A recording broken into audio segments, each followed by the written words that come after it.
আমাদেরকে যেকোনো পেশায় ভালো করতে হলে আমাদেরকে মন দিয়ে কাজ করতে হয়। ছোটবেলায় আমাদের বাবা-মারা আমাদেরকে বলতেন যে, "মন দিয়ে পড়ো, পরীক্ষায় ভালো রেজাল্ট করার জন্য।"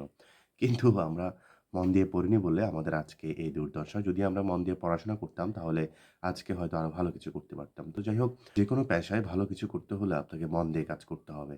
এখন এই মনের বিষয়ে আমরা দ্বিধাদ্বন্দ্বের মধ্যে পড়ে যাই।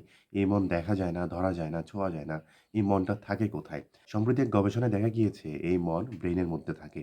আমরা আজকে এই মন সম্পর্কে কিছু আলোচনা করব। মন প্রথমত ৩ প্রকার।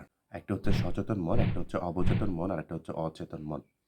অবচেতন মন নিয়ে আমরা একটু কথা বলতে চাই। অবচেতন মন যাকে ইংরেজিতে সাবকন্সিয়াস মাইন্ড বলা হয়, যা অনেক শক্তিশালী। অবচেতন মনকে আপনি বুঝতে পারলে আপনি যা চাইবেন তাই পাবেন। আপনি গাড়ি চাবেন, গাড়ি পাবেন, টাকা চাবেন, টাকা চাইবেন টাকা পাবেন। সৃষ্টিকর্তাকে চাইলে সৃষ্টিকর্তাকেও পাবেন।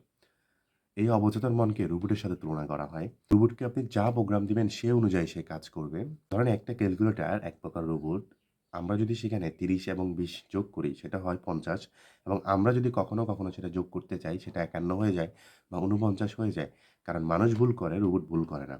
আমি যদি আপনাকে আরেকটু উদাহরণ দিয়ে বলি যে আপনি আপনার বন্ধুর বাসায় বেড়াতে গেলেন, সেখানে আপনি ১ম এ যখন গেট দিয়ে ঢুকতে গেলেন, আপনি একটি বাড়ি খেলেন, খুব কষ্ট পেলেন। পরবর্তীতে আপনি বুঝতে পারলেন যে না, এই গেট দিয়ে যখন আপনাকে ঢুকতে হবে, আপনি মাথা নিচু করে ঢুকতে হবে। তখন আপনি প্রত্যেকদিন মাথা নিচু করে গেট দিয়ে প্রবেশ করতেন। একদিন আপনি ওই বাসা ত্যাগ করলেন, আরেকটি বাসায় গেলেন, সেই বাসার গেটটি অনেক বড়। কিন্তু তারপরেও যখন আপনি গেট দিয়ে প্রবেশ করছিলেন, আপনি অটোমেটিক মাথা নিচু করে প্রবেশ করছিলেন।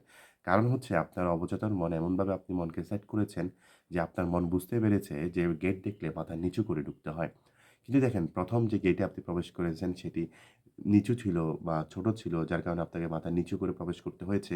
কিন্তু অপরদিকে আপনি ২য় যে গেটে প্রবেশ করলেন সেই গেটটি বড় ছিল সেটি আপনি মাথা সোজা করে প্রবেশ করতে পারতেন। কিন্তু আপনার অবচেতন মন আপনাকে এমনভাবে আ জানিয়ে দিলেন যে আসলে আপনি মাথা নিচু করে গেট দেখলে মাথা নিচু করে প্রবেশ করতে হবে। তাই আমরা বুঝলাম অবচেতন মনে যে প্রোগ্রাম আপনি সেট করবেন ব্রেইন সে অনুযায়ী কাজ করবে।